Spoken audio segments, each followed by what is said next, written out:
Okay, my name is Robert Whaley, historian. We are going to talk about the role of the religious right in current politics. Um, you going to ask I about? see in your title you changed it to the Christian right. That's fine. Either way, Christian right, religious right, but in the United States, the Christians are the dominant force. And it is true that there are right-wing Jews, but I think they're a special group. So we can talk about that at one of our later questions. But I don't think we're going to begin with Christian Zionism. I think Christian Zionism and Zionism are two right-wing religious groups that have a lot of influence in the United States, but they're not on the top of the agenda. Okay, so what do you mean by the Christian right? Well, the Christian right is a kind of an abstract term invented by television. I don't particularly like it because it includes the Pentecostals, it includes the fundamentalists, and it includes the millennialists and the Christian Zionists, and they all have slightly different agendas. But for the average voter out there, he kind of lumps them all together. And there is no such thing as the Christian right. It's a conglomeration of many different organizations. And the Pentecostals are organized, the millennialists are organized, the fundamentalists are organized, and sometimes they include the evangelicals, another group. So what are people talking about and thinking about when they use the term Christian right? Does that include the Roman Catholic Church or not? That's all very debatable. They're usually referring to the political aspect of those churches or positions. Yes, These days. I think that religious groups try to influence politics. And the Republican Party has mobilized the so-called Christian right and the Christian conservatives. I think that Bush refers to himself as a Christian conservative, although he belongs to a Methodist church. And the Methodist Church includes both liberals and conservatives. So not all Methodists are conservative, and the term Christian right is suspect on the part of many liberal mainstream Christian groups. Where does being a theocrat fit in? Well, a theocrat is a very special group of proselytizers. Now, my mother was a fundamentalist Methodist, but she was no theocrat. She didn't want to change the government of the United States. She was a very modest, humble person who read the Bible on her own, and she was satisfied in keeping myself and my brother out of crime. That's how she saw it. And she wasn't going around proselytizing, trying to convert people or buttonholing them and trying to bring them to her church. She thought that every one of her neighbors could pick out their own church. So although she was a fundamentalist, she was not intolerant. Now, some of the theocrats are very intolerant because they think they have the voice of God, they have the truth, and they think that liberals and secularists are a threat to God's plan because they think they know God's plan. So that's why I'm very suspicious of the religious right, and that includes some fundamentalists, but not all. The problem with fundamentalists is that there are different fundamentalist interpretations. There are fundamentalists who preach about Revelation and the apocalypse all the time. Now, my minister, Mr. Moon, back in the 1940s, very seldom ever referred to. Mr. Moon? That was his name, Reverend It Moon. wasn't the Mooney. No, he was back in 1948 when I was 18. Okay, well, this Reverend Leroy Moon is long since dead, but I don't know what happened to him. But anyway, he was a very modest fundamentalist who preached against alcohol, preached against premarital sex, but and he had a lot to say about Jeremiah, and a lot to say about the Jewish prophets, a lot to say about the New Testament. But he was not a hellfire, damnation kind of person who inspired fear. He was competing with other liberal churches in that suburban community. And I think that suburban and rural life has a lot more to do with how fundamentalism and all religions are interpreted than what the official doctrine is. So he was you might say, a tolerant left-wing fundamentalist. But you left that church. Yes, I graduated from high school in 1948 from suburban Long Island. That was 22 miles from Manhattan. And I went to a liberal college in Maine called Bates College. And most of the people who applied to Bates were from Massachusetts. They had gone to Massachusetts prep school. And they had applied to Dartmouth and Bowdoin and couldn't get in, and Bates was their second choice. So Bates prided itself on kind of recruiting from all communities. They had Roman Catholics, they even had Greek Orthodox and Unitarians, and Protestants of all different varieties. So they had a kind of a social gospel, Martin Luther King kind of liberal environment. And when I got there, I was the only fundamentalist on campus. So the other students used to laugh at me as the fundamentalist. So we had a lot of bull sessions, and at the end of my freshman year, I reluctantly, gradually departed from the fundamentalist doctrine and considered myself an agnostic.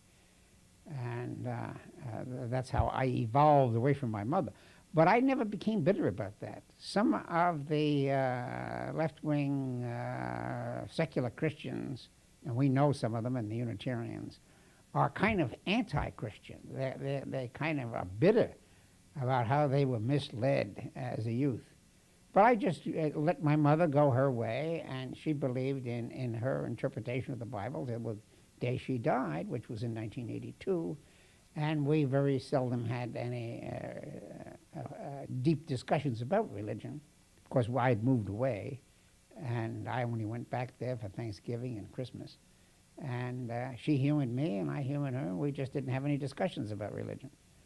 Well, I understand that she didn't try to change other people's religion. That's right. That's right. But many. Those are the proselytizers. Those are the theocrats. Now, I don't understand why anyone could get so stirred up about what somebody else believes. Well, no, What if is their you go investment back in to it? the New Testament, it says that, Paul comes from the doctrines of Paul. Paul's ambition was to convert classical Jews, traditional Jews, to a new religion, Christianity. So he was at war with the Orthodox Jews. Why? Why? Well, the story is that Jesus was a Jew, Paul was a Jew, but his original name was Saul. And originally, the Jewish high priests wanted to stamp out the followers of Jesus because Jesus claimed that he had a spiritual kingdom of the Jews. And he was crucified by the high priests in Israel, King Herod, along with Pontius Pilate and the Roman government, because he was subverting the traditional Jewish faith. So Jesus was a radical. Paul was a radical. Jesus was the son of a carpenter, and his 12 disciples were either fishermen or carpenters or tent makers, but Paul was a tent maker.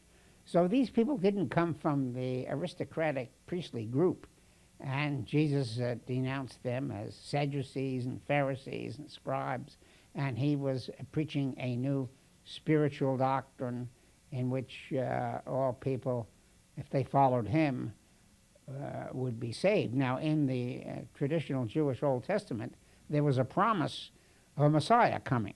Well, John the Baptist and many thought that Jesus was the Messiah. The traditional Orthodox Jews rejected Jesus as the Messiah and assumed he was an apostle.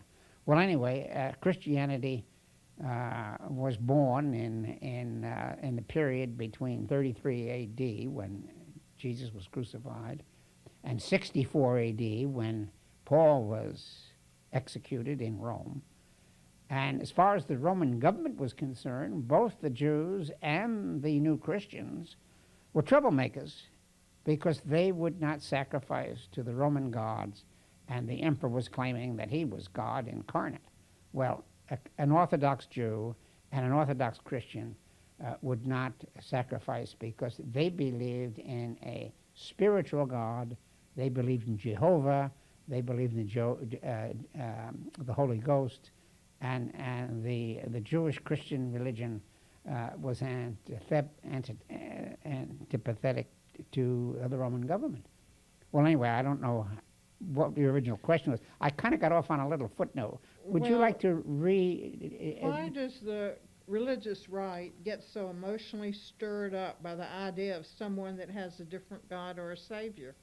It doesn't naturally follow to me. They think they have the truth. The people who are conservative, the people who are true believers, assume that they know the truth and that the other religions are wayward or heretical and not teaching the true faith. Well, so what? Well, the problem is that the Bible is filled with contradictions. And people have been fighting 2,000 years over what the Bible said. And that's how the Protestant Reformation started, and Luther had his quarrel with the Romans, and then Calvin comes along and has his quarrel with Luther, and so we have Zwingli, and we have all kinds of, 2,000 Protestant sects in which the congregation or the local community decides how they're going to interpret the Bible. So this is what's dangerous about George Bush. He claims or puts out little signals that he's doing God's will. Now that's exceedingly dangerous. Who knows God's will? They've been fighting for 4,000 years for that. So I don't know that we have to go through the whole history of organized religion and why the Roman Church and the Greek Orthodox Church and the Lutherans and the Calvinists and the Presbyterians and the Methodists and the Episcopalians and all of these people have a slightly different interpretation. Well, you don't have to go through history, but I just psychologically, I don't understand why somebody you're living. Worries when will you come of age? When were you, let's say, 18, 14? When did you think about religion? When did I think about religion? Well, did your mother have a religion? Did you go to Sunday school or church? Where do you get your religious When I was idea? like 5 years old, I went across the street to the Methodist church out in the country. All right. But I didn't get indoctrinated or something. You know, All I right. sang songs. All right. So what did you do in high school? Did you continue to go to church or drop out? I was confirmed as an Episcopalian, and when I went home from my grandparents, my father read me The Age of Reason Oh, yes. by Thomas Paine. Oh, he's a and skeptic. He thought he was teaching me to throw out the Trinity, and I threw out everything, and he was horrified. Oh, you mean you went further left than he had originally anticipated? Okay, so you were I on. could care less Okay, about you what were on the somebody else left-wing believes. fringe of Christianity. Pardon? You were on the left-wing fringe of Christianity. Most Christians are much more conservative and are worried about personal salvation. They're worried about their children. What is the difference between good and evil? They are very frightened. You have a tremendous amount of intellectual power to deal with ambiguity. Most people can't deal with ambiguity. There's either a right or a wrong. And a lot of people say abortion is wrong, it's murder, and we will disagree with anybody who says that.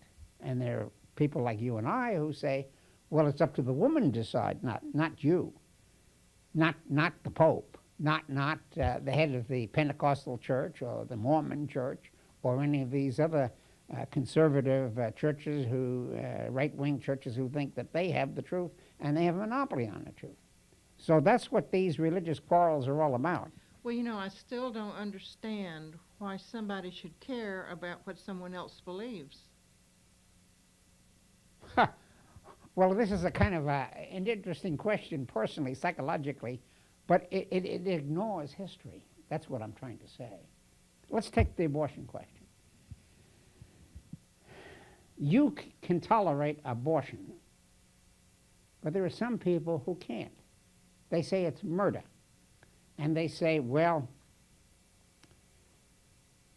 if the state prosecutes Jim Jones for killing Billy Brown in a barroom fight, why shouldn't the state of Ohio prosecute some woman who murdered her baby? So you've already jumped into the political arena. Politics and religion have always been intertwined from the very beginning, because Jesus' quarrel with the high priest was a political quarrel. It was a quarrel with the government of Herod and the Roman government. And the Roman government and King Herod regarded Jesus and Paul as threats.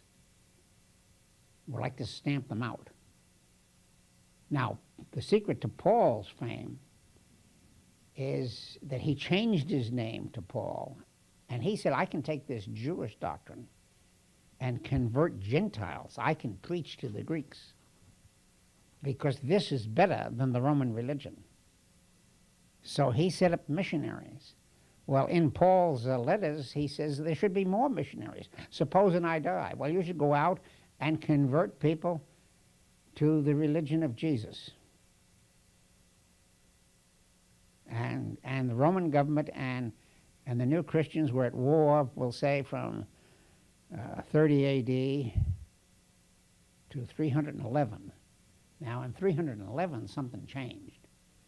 The Roman Emperor Constantine, after throwing some Christians and Jews to the lions, and unable to stamp them out, said, let's join them. Let's tolerate the Christians. Now, he did that for political reasons.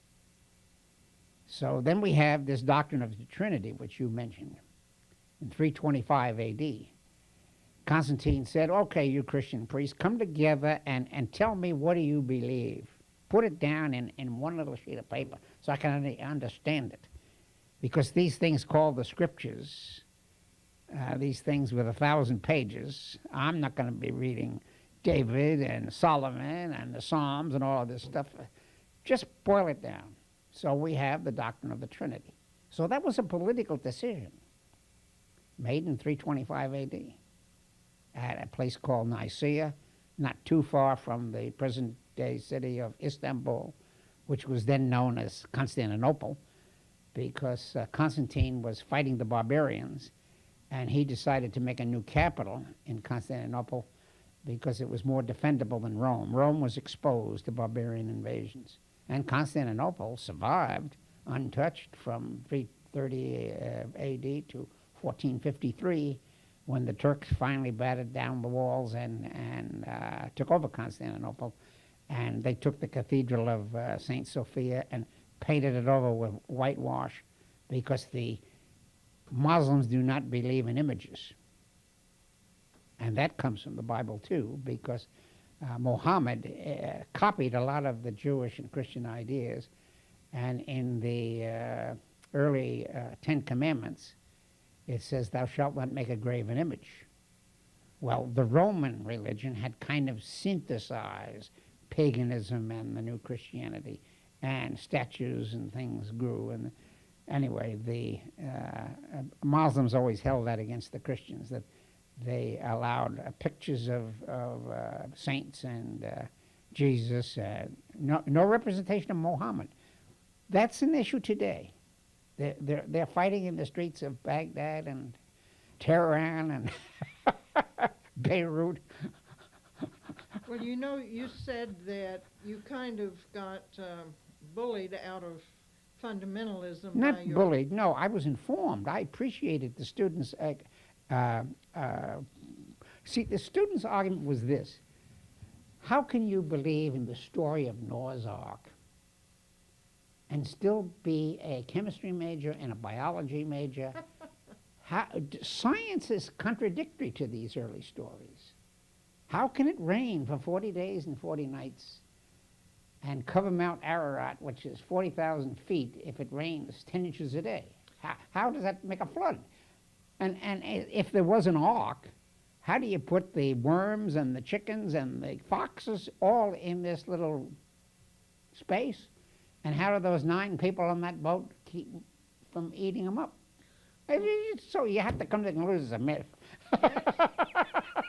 That's why you repudiated fundamentalism, but what did you take in its stead? Well, after this long bull session, although I had some questions about God, and I had some questions about the fundamentalist theory that the Bible was written by God through the Holy Ghost, you have to say that the Bible is a collection of many books written between 900 BC and 90 AD. And there were many authors, anonymous. Paul wrote some letters. David supposedly wrote the Psalms and so on. So, yeah, it was written by many people over many centuries. Well, the God of Abraham is different than the God of Moses. And the God of Moses is different than the God of Jesus Christ. Religion must evolve over time. And one of the problems of the theocrats is that they don't have any conception of history. They can't see it evolving. They say, this is the truth. There's nothing but this. Now, I had an argument with a fundamentalist lady about 4 or 5 years ago. She was one of these street preachers, and she was trying to convert the student to her brand of Christianity. And she said that she saw on Jerry Falwell that it was God's will that Bush get reelected. I said, I don't believe that. Why do you believe that? And therefore, she said that Israel is the chosen state of God, and you can't criticize Israel in any way. And I said, well, the Israel that King David was talking about in 900 BC is a different entity than the Israel created in 1948. Can't you see the difference? She couldn't see the difference. She just had a historical blind spot. So our conversations went nowhere because she believed in the literal interpretation of the Bible and that words don't change their meanings. But anyone who studies history knows that democracy, liberalism, Christianity change their meaning over time because of scientific influence. So this Bible was written before science was even discovered. So when Newton came along and said that there's a law of gravity and that the Earth travels about the sun, this was heresy in the view of the papacy, because the papacy said God put man in the center, and he put Earth in the center, and all the stars and planets are for man's beauty. Galileo said, look through that telescope. Do you see sunspots? Is the sun perfect? You look through that telescope. You see the moon, pockmarked face? The Pope said, I refuse to look through that instrument of the devil. You're going to confess. That was a famous trial back about 1605, 1611. I think that Galileo confessed and then repudiated his confession 5 times. That's the beginning of science. Well, anyway, by the end of the freshman year, I had to say that if the Bible conflicts with science, the Bible must be, those passages must be set aside.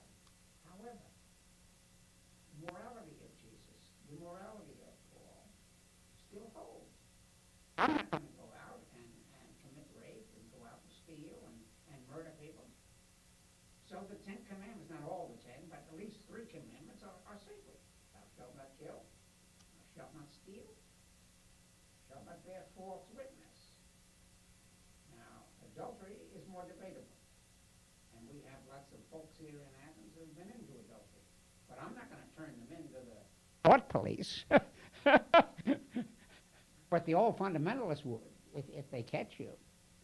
Would you say something about the intent of the founding fathers as far Yes, as the founding religion fathers and state was were concerned? deists. The founding fathers were influenced by Newton, Hobbes, Rousseau, Montesquieu, Voltaire, French and English philosophers who reduced the power of God, and they called themselves deists.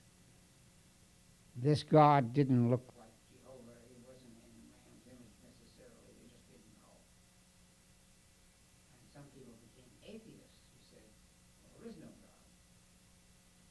And some became agnostics. They said they didn't know whether God existed or not. Believed that in the future.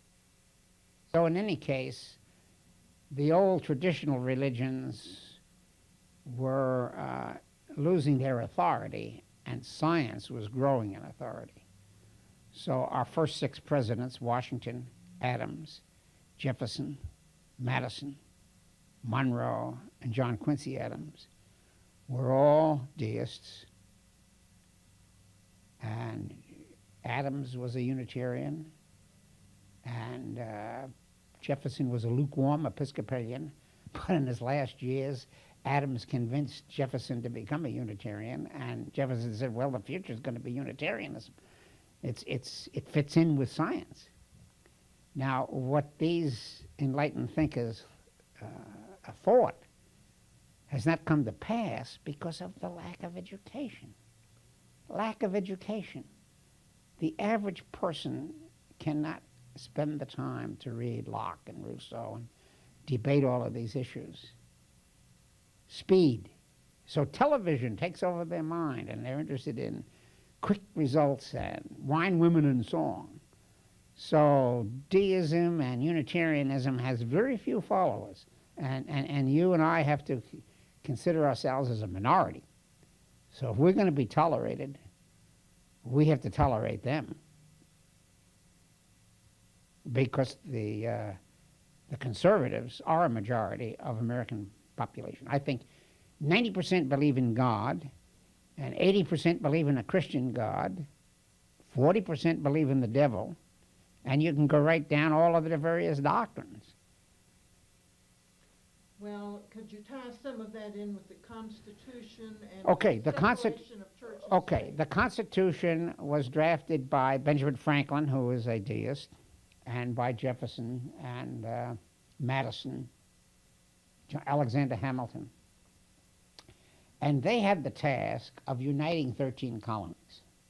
Now, the 13 colonies had established religion. Massachusetts had the Congregationalists. Only Rhode Island had free religion.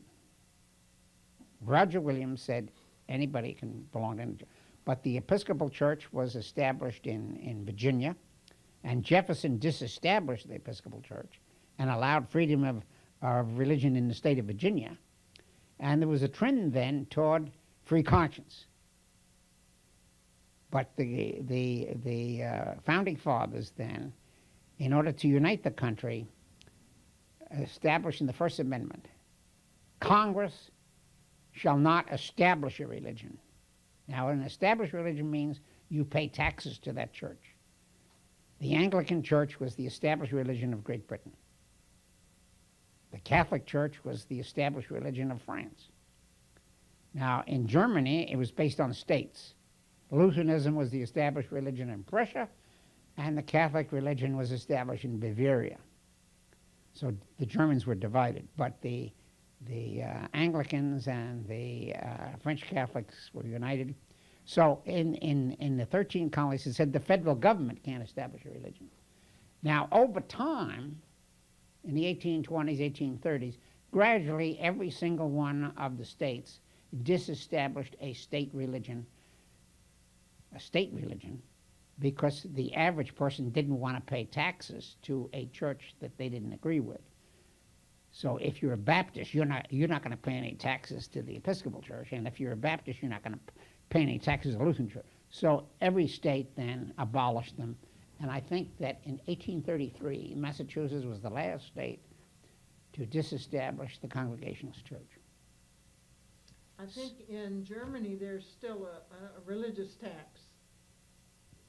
I think in Germany there's still a religious tax. Oh, yes, but in Germany, it's still under state law. I think there are 15 states in Germany. So that Prussia and Bavaria and Württemberg have different state laws. And in Germany, the student has a choice of taking the Catholic religion or the Lutheran religion or secular philosophy. They allow secular philosophy now. But you have to go either to one of those religions or a philosophy course. You don't have to be a Catholic or a Lutheran or a Calvinist, but and you can be a philosopher. But in Germany, that's still a minority. Now, privately, as people age, 18 to 20 and 20 to 30, they begin to lose their religious dogmatism. So the average German and the average Englishman, the average Frenchman are much less dogmatic than the average American. And I think in Sweden it's the lowest. I think there are only 6% in Sweden that go to church. What is it about America that does that? The competition between the Baptists and the Methodists and the Catholics and the Jews. They all want to say that they don't want to be called atheists. So they better sign up for one of these religions to keep out of trouble with the others. And you don't get bothered by converts. If a Jehovah's Witness knocks at the door and the guy says, well, I'm a Catholic, the Jehovah's Witness has to give up. But if he says, I'm an atheist, the Jehovah's Witness may enlist an army of people to throw rocks in your window. So there's only one man out of 535 congressmen, only one has got enough guts to say he's an atheist and refuses to sign as a religion. But most of the congressmen say they're a Baptist or Methodist or Catholic or something. I wonder if the religious right prays for that one. Probably they do. Probably they do. Well, you discovered... So atheism is good at the college campus, and it's good in a philosophy class. But when you go to Nelsonville, when you go to Lancaster, you better not be boasting of your atheism. That was one of the things they held against the communists. There was a lot of communist persecution in the United States between 1945 and 1991. Oh, well, the communists are atheists. They're not going to tell the truth. They don't believe in anything. So the religious right is not really heavy on tolerance and love. Well, love, not love of all Americans. No, they have a very narrow, community-centered love. They love their own congregation, that's for sure. But they regard people on the outside, you know, whether they're Catholics or Jews or Episcopalians, as suspect. That's the problem with the religious right. They tend to be very exclusive. They're very sure of themselves. So they're not like Christ, turn the other cheek and love thy neighbor as thyself. Not the way you and I interpret that. Now the Quakers make a specialty of that. The Quakers are a pacifist church. The Mennonites, Art Gish is a well-known pacifist who's also a Christian, who is in the Church of the Brethren. So there are peace churches who try and live the life of Jesus. But they're not the But they're a religious minority. right. They are a minority. They are a minority. And half the Unitarians may well be somewhat militant. They're not necessarily pacifists. They might be. But that depends upon the individual Unitarian to decide that.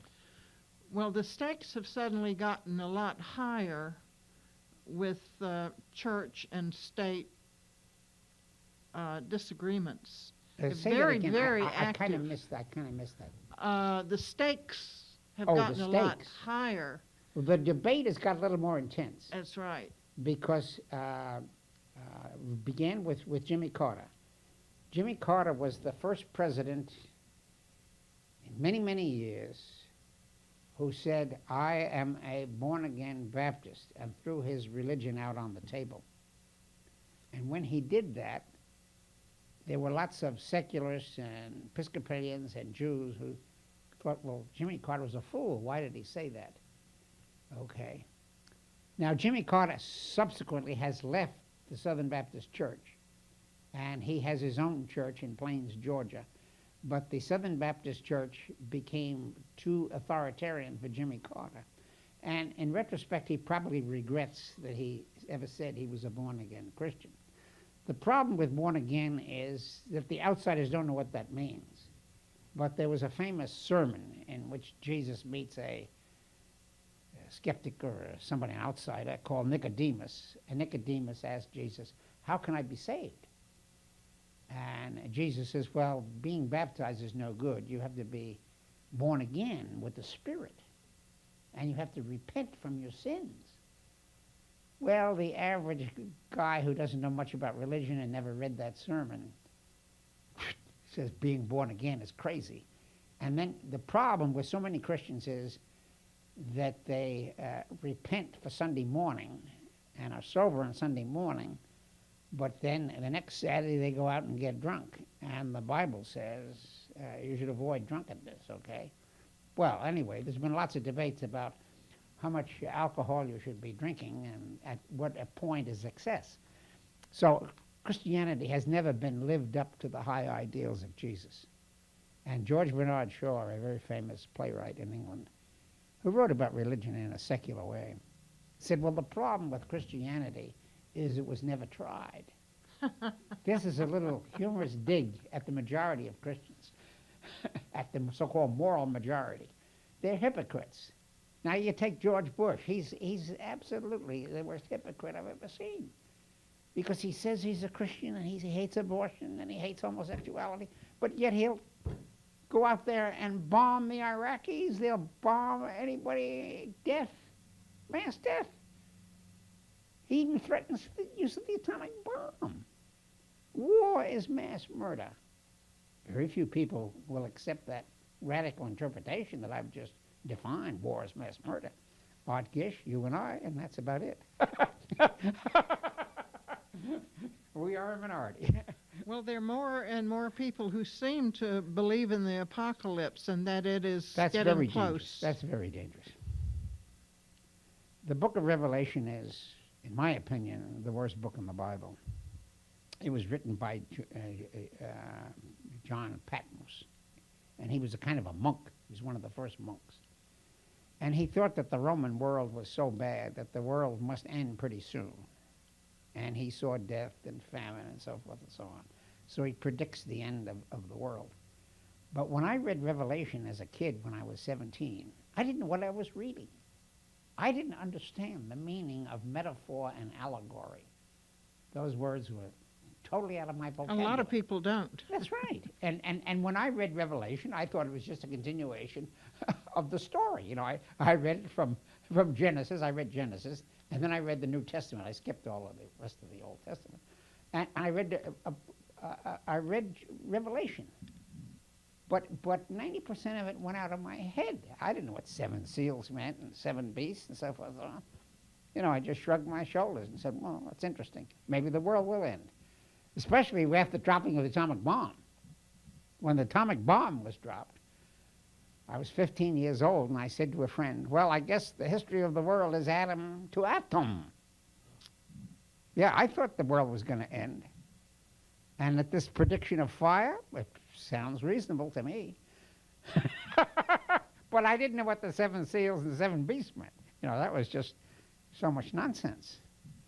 Now, these preachers who go around looking at the apocalypse, if they were anti-Catholic, they used to say, well, this is the Roman Empire.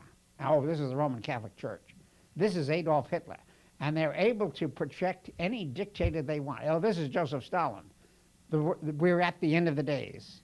And they keep saying that same thing year in and year out. And I met a fundamentalist recently who started telling me about the end of the world. And I said to him, I said, well, this thing was written in 90 A.D., and we've had 2,000 years. So what makes you think that it's going to end in our lifetime? Maybe it'll go on. He couldn't answer that question. He just had a faith. It's going to end soon. That's an ego trip. Well, the problem with the apocalypse is there may be some nut who'll say, well, I'll speed up the end by pressing that damn button. That's very dangerous.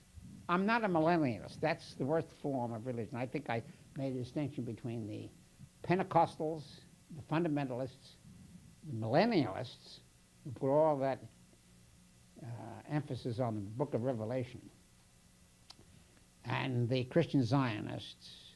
These are different brands of the Christian right. Are some of those more theocratic than others? A theocrat is a professional. The average churchgoer is not a theocrat. You have to be a minister or a priest or a bishop to start talking about changing the government. My mother had no Why? power. A lot of people talk about that. But the question is how? You got to elect fools. The average congressman is There's not not a problem with that. The average congressman is not going to throw out the Constitution. They may try and talk about abortion. That's easy. To put restrictions on abortion or to put restrictions on, that's easy. But to change the Constitution and get away with the First Amendment, the First Amendment guarantees that there shall not be an established religion. So who is Jerry Falwell? Who is Pat Robinson? Who is the Pope? These people, as soon as they say they're going to be the high priest, they generate enemies. The Baptists, the Episcopalians, the Jews, anybody can find that they're not going to go along with that. So that's the problem. Who's going to be the theocrat? Is it going to be Jerry Falwell or Pat Robinson? And where are they going to get their votes? So they give a lot of I don't think they believe the stuff they preach. They can't be serious. I think they're doing it to get the votes for the next election. For power. Power. Yeah, it's the misuse of religion for political ends. Right. Well, you ended up with an interest in philosophy rather than religion. Yes, I didn't immediately go from a repudiation of fundamentalism to philosophy, but I read a very influential book after that first year in college. My father, he was a nominal Methodist. A what? A nominal Methodist. In other words, he didn't repudiate it, but he never went to church. And I discovered he was a secret Unitarian. Because when I got home that summer, my mother and I had some conversation. He could see that I was no longer a fundamentalist. So he said, I'd like to show you a book. And he gave me a book written by Charles Potter called The Story of Religion. And it was written in 1929. And he kept it in his library all of those years. It came out just about the time I was born. And Charles Potter was a Unitarian minister from Connecticut. And he had a chapter on Moses and a chapter on Confucius, a chapter on Jesus, a chapter on St. Thomas Aquinas, chapter on Luther, a chapter on, he had about 15 chapters on the various religions of America as he understood them in 1929. And of course they were written from a very secular point of view. Well, I discovered a new Jesus that summer, and I discovered a new Moses, and I had to kind of look at these people through scientific, historical eyes. It took me a whole summer to read that, because I used to read a chapter and think about it. And anyway, I gradually reinforced my agnosticism after finishing that book. Well, then I went about my business, and I took a lot of history, and the historical people deal with very concrete, discrete countries and so forth and so on. And I never took a philosophy course until I was a senior. And when I was a senior, I graduated, we'll say, on June 5th, 1952. And I had a week. I had a week in which I had to stay on campus between my last exam and my graduation day. And my mother wanted me to stay there for graduation. She wanted to see the ceremony. So I was hanging around on the campus for a week. So I picked up this book, The Story of Philosophy by Will Durant. And that was a historical interpretation of the great philosophers, Plato, Aristotle, Locke, Hobbes, Spinoza, and I understood what the Enlightenment was then. I had heard about Jefferson, had heard about deism, but after reading this history of philosophy, I had a great depth in understanding what the Founding Fathers really thought. Then when I read an autobiography of Jim Benjamin Franklin, it made a lot more sense. Then I read a biography of Jefferson, and then I read I already read a biography of Washington when I was in grammar school. But I read about Lincoln, and I read about Franklin when I was in college, and then deism and agnosticism became much more meaningful. Well, I know you said that you are concerned about those that believe in the apocalypse. And Yeah. when you think about the suicide people that strap themselves and are willing to die to get into heaven, you know, and the They're existence of nuclear weapons, Yeah, one they're can nuts. see that. They're nuttier than a fruitcake. Is there, that doesn't help us, though, if they're nutty. Well, fortunately, these people don't have too much power. Yet. We're not sure about the heads of North Korea and Iran yet. Well, Syria, that's a very complex story. some of those people that have been That's called a very insane. complex story. I don't think that the Americans know much about Islam. Okay, I won't get into that separate topic, which will be discussed in another day. Yeah. Hopefully. But is there a particular portion of the current Christian right that really alarms you and you feel something needs to be done to? No, I believe in separation of church and state. I believe that if the Unitarians want toleration, they have to give toleration. So I can't put any restriction on a millennial preacher. I just assume that these millennial preachers are not going to have too much influence in government. Now let's take Ashcroft. You remember Ashcroft? Ashcroft was a senator from Missouri, and he belonged to the Pentecostal church. So does Blackwell. We could discuss who the Pentecostals are the next time here. But anyway, the Pentecostals are not fundamentalists. The fundamentalists tried to look at the Bible with reason. Now, the problem with the fundamentalists is they only looked at the passages they wanted to look at and ignored others. But the Pentecostals have an emotional conversion. The most important book to them are the book of Acts, when suddenly hundreds of people became converts to Christianity by mystical osmosis, you might say. Speaking in tongues? Yeah, speaking in tongues. But I don't find that very rational. Okay. Well, anyway, this Pentecostal Ashcroft was a senator from Missouri, and Bush appointed him as the Attorney General. Well, in the first term of Bush's office, he was exceedingly quiet. Quiet. We didn't hear any speeches. Now, this war on terrorism, the Department of Justice has thousands of lawyers working for them. Well, they regarded him as a weak sister. So in the second Bush administration, he quietly left and retired because the Pentecostals can't use legal reasoning very far with that emotional, charismatic sing-song. You see, when you're singing songs and shouting, you're not doing any thinking.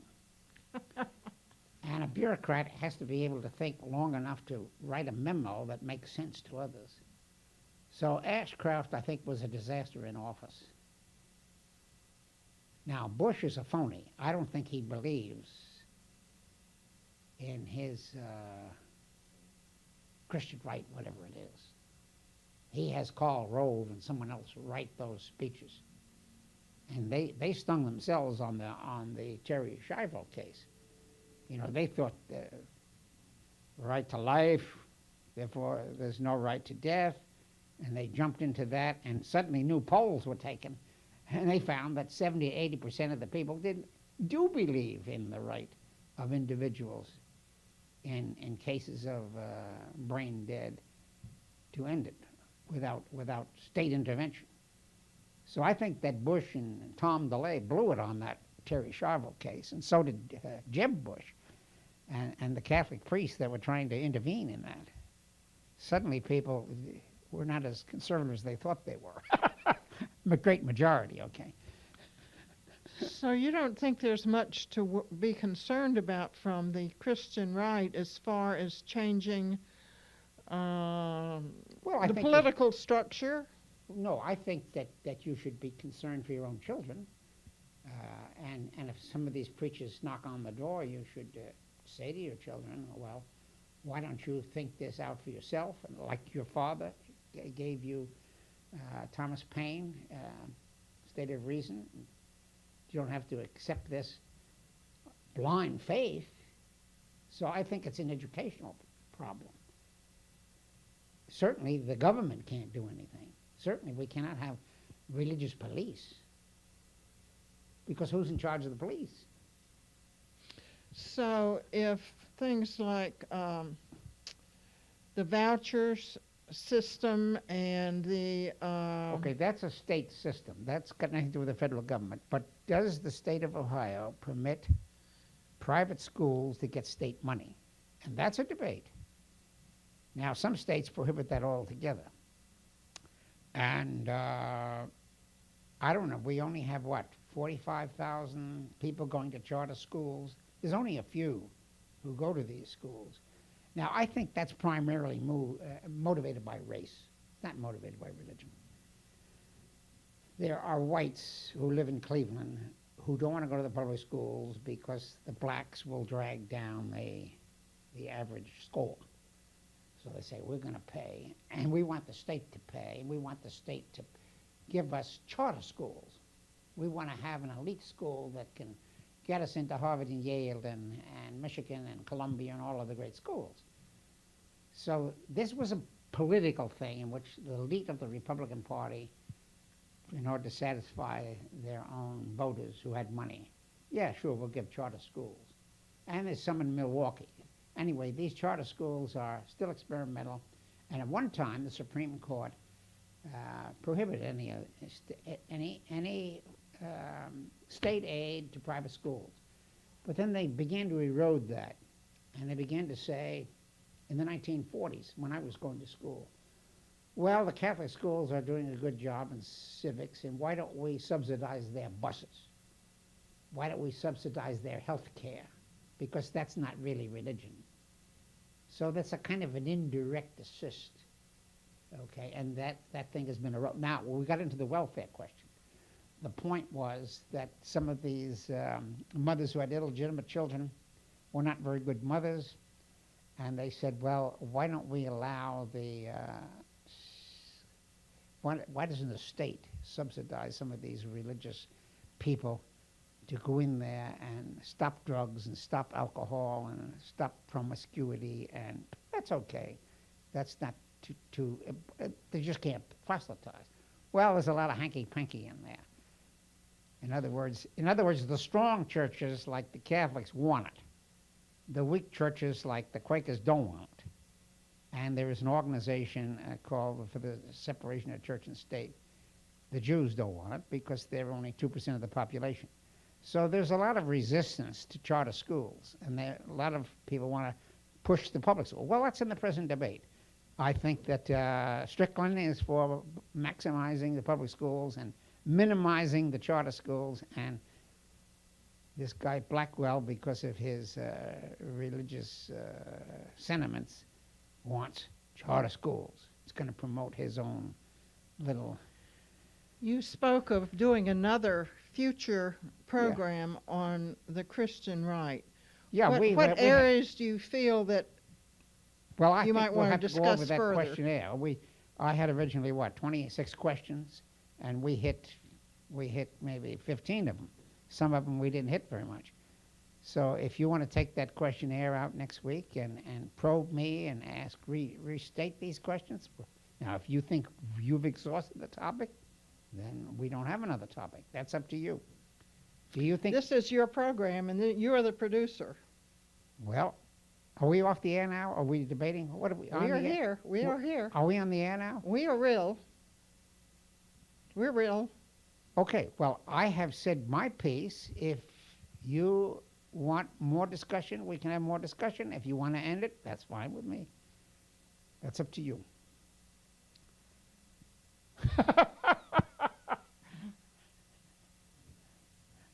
You gave me a lot of new stuff, you know. You gave me some stuff yesterday that's not incorporated. Do you want me to discuss that or just ignore that or? We're on the air. Oh, we're still on the air. Well, we can debate that next week.